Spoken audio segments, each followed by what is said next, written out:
嗰個托槽喺牙面度嘅話，係食嘢係好唔舒服，容易隔親嗰個嘴巴或者條脷嘅。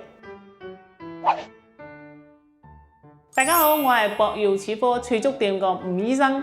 好多人都問我隱形矯正同埋固定矯正有咩區別呢？今日我同大家具體講一下隱形矯正同埋固定矯正有咩區別啦。首先，固定矯正呢，佢有咩優勢呢？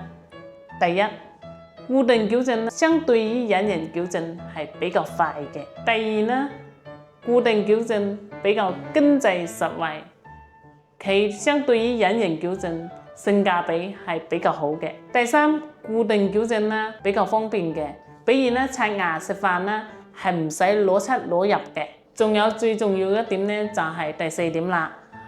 固定矯正呢對於比較複雜嘅案例，佢係可以解決嘅。相對於固定矯正呢，隱形矯正呢佢就有佢嘅劣勢啦。比如呢，相對於固定嚟講嘅話，隱形矯正嘅話，佢時間係要延長少少嘅。仲有一點呢，就係佢貴啦，佢嘅價格都會比固定矯正係貴嘅。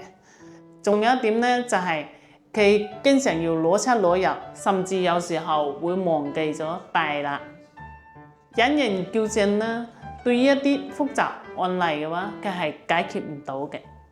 固定矯正佢都有佢嘅劣勢喎，比如你黐一粒粒托槽喺個牙面度嘅話，第一係唔美觀，第二嘅話，佢就食嘢呢，容易喺度有啲食物殘渣，對清潔嘅話係比較難嘅。第三呢，固定矯正嘅話，佢一個問題就係口腔度有個嘢喺度，你食飯嘅時候呢，就要選擇食物就要細啲啦，唔可以咁粗魯喎。如果托槽甩咗嘅話，就需要增加覆診嘅次數啦。